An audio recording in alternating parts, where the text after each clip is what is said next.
बीडमधील सरपंच संतोष देशमुख हत्या प्रकरणी आरोप प्रत्यारोपांच्या फैरी सुरू आहेत आणि यातच आता सरपंच संतोष देशमुख यांच्या पत्नीच्या पुरवणी जबाबात वाल्मिक कराड यांचं नाव असल्याची सूत्रांकडून माहिती मिळते।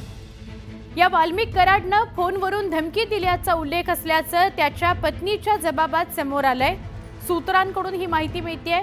पुरवणी जबाबात नाव असल्यानं वाल्मिक कराड आता 302चा आरोपी होणार का आणि कराडचा पाय यामुळे आणखी खोलात जाणार का याकडे राज्याचं लक्ष आहे। जॉबामध्ये सुद्धा पोलीस यंत्रणेला या संतोष देशमुखांचे जी भाऊ आहेत धनंजय देशमुख आणि आमच्या ताई साहेब यांनी दोघांनी सुद्धा जॉबात दिलंय की याच्यामुळे धोका आहे असं संतोषनी सांगितलं, तरी मग त्या माणसाला 302 मध्ये घ्यायला एवढा वेळ का लागतोय? कुणाचा पोलीस यंत्रणेला फोन सापडत नाही? खरंच सापडत नाही का? खरंच गुन्हेगार बोलत नाही का? पोलिसांना कसं बोलतं करायचं हे माहित नाही, पोलिसाला ते कळत नाही। मग पोलीस कुणाला वाचवतायत आणि कुणाच्या प्रेशरनं वाचवतायत? एसआयटी नेमली, एसआयटीचं काय काम आहे? एसआयटीनं काय काम केलंय? सरपंच संतोष देशमुख हत्या प्रकरणी मसाजोगचे ग्रामस्थ आक्रमक झालेत। दरम्यान खासदार बजरंग सोनवणे यांनी सुरू असलेल्या तपासावरून काही सवाल उपस्थित केलेत। हत्येचा सूत्रधार वाल्मिक कराडवर अद्याप मकोका अंतर्गत गुन्हा का दाखल करण्यात आला नाही असा सवाल सोनवणेंनी विचारलाय। तपास यंत्रणा कुणाचं काम करते? पत्रकार परिषद घेऊन खुलासा करणार आहे का असं बजरंग सोनवणे म्हणाले।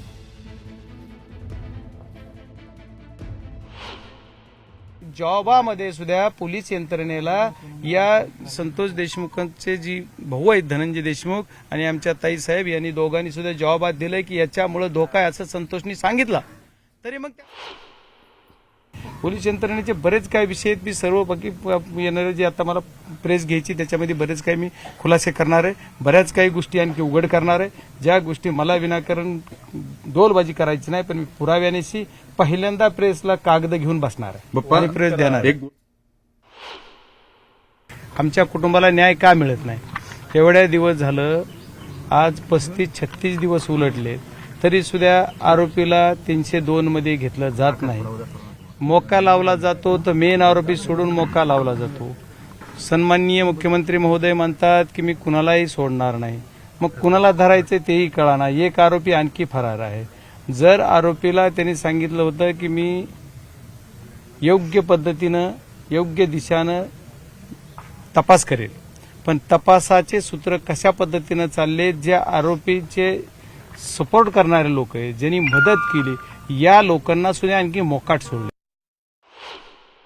माझ्या जीवाला धोका आहे असं म्हणलं होतं संतोष अण्णांनी, असं त्यांनी जवाबात म्हणलंय, तरी मग आणखी याचं नाव काय येत नाही हे मला कळत नाही। याच्यात काय कारण आहे? हे पोलीस यंत्रणा काय करते? जवाबात मग तुम्ही पोलीस यंत्रणा तपासच करायचा ना, तर यांच्या जवाबाच्या आधारे तू नाव ऍड करून पुन्हा तपास करणं काय करायचं? पण नाव ऍड का करतं हे मला मी एसपींना विचारणार आहे, त्याच्यानंतर आपण बोलूया। संतोष देशमुखांच्या हत्येमध्ये वाल्मिक कराडचा सहभाग असल्याचं स्पष्ट आहे। असं असताना वाल्मिक कराडवर मकोका का लावत नाही असा सवाल अंबादास दानवेंनीही सरकारला केला। वाल्मिक कराडला मोका लावत नसतील तर देशमुख कुटुंबियांचा संयमाचा बांध फुटणं साहजिक आहे असं दानवे म्हणाले।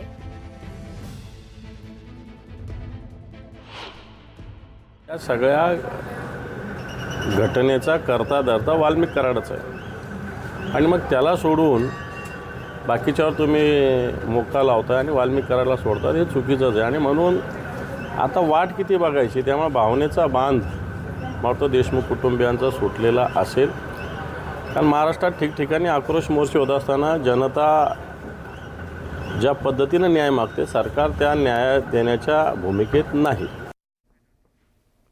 ओबीसी नेते लक्ष्मण हाकेंना धमकीचा फोन आल्याची माहिती आहे। मनोज जरांगे पाटलांच्या समर्थकांनी धमकी दिल्याचा आरोप लक्ष्मण हाकेंनी केलाय। लक्ष्मण हाके पत्रकार परिषद घेण्याआधीच धमकीचा फोन आला। फोनद्वारे हाकेंना जीवे मारण्याची धमकी दिली गेली आहे। तर महाराष्ट्रात हे काय सुरू आहे असा सवाल लक्ष्मण हाकेंनी केला।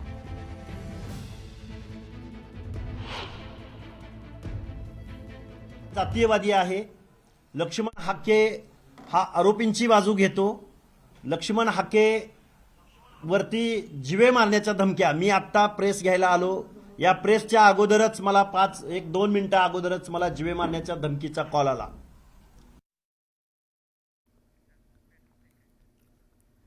बीडमधील सरपंच संतोष देशमुख हत्या प्रकरणी आरोप प्रत्यारोपांच्या फैरी झडतायत. यातच आता सरपंच संतोष देशमुख यांच्या पत्नीच्या पुरवणी जबाबात वाल्मिक कराडचं नाव आल्याची सूत्रांकडून माहिती मिळते. वाल्मिक कराडनं फोन केले आणि धमकी दिली असा उल्लेख असल्याचं त्याच्या पत्नीच्या जबाबात समोर आलंय. पुरवणी जबाबात नाव असल्यानं वाल्मिक कराड आता 302चा आरोपी होणार का आणि कराडचा पाय यामुळे आणखी खोलात जाणार का याकडे महाराष्ट्राचं लक्ष आहे.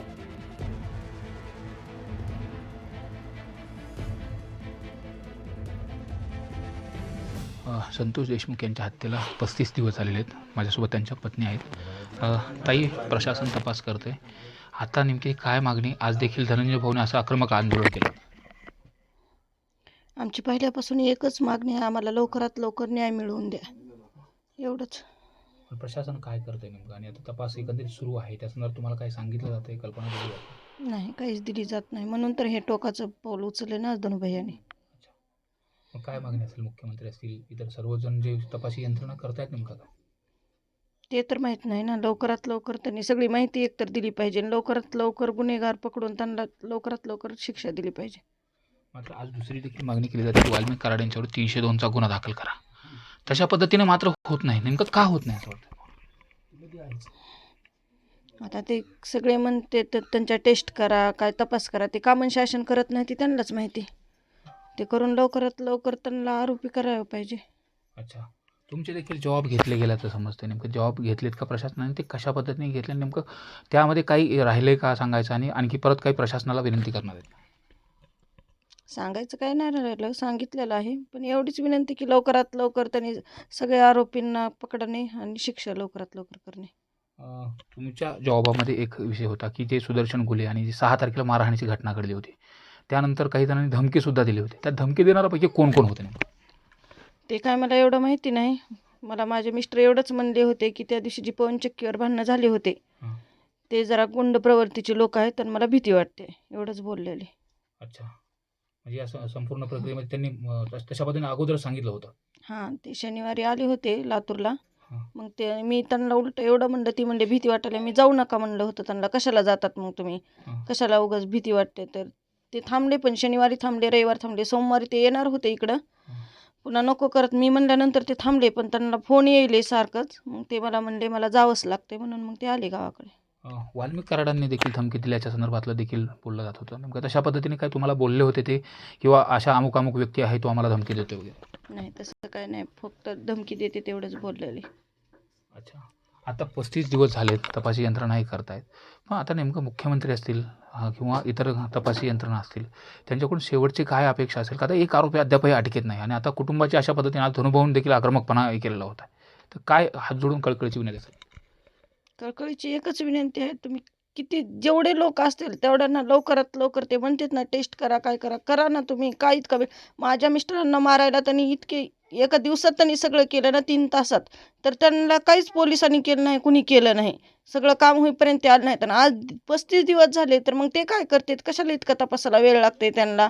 एका माणसाला, देव माणसाला इतकं करायला त्यांना वेळ नाही घेतला. पोलिसांनी ते वाट पाहिली आणि आज काय होते त्यांना? इतके आरोप असताना त्यांच्यावर इतके गुन्हे त्या दाखल आहेत त्यांच्यावर, तरी पण ते का करत नाहीत? लवकरात लवकर त्यांनी ते करावं. मात्र अज्ञात व्यक्तीचे फोन येत होते असं देखील तुम्ही आता म्हटलं की ते सांगत होते की मला वेगवेगळ्या नंबरवरून. रविवारी भाजपचं अधिवेशन शिर्डीमध्ये पार पडलं आणि या अधिवेशनामध्ये अमित शहा यांनी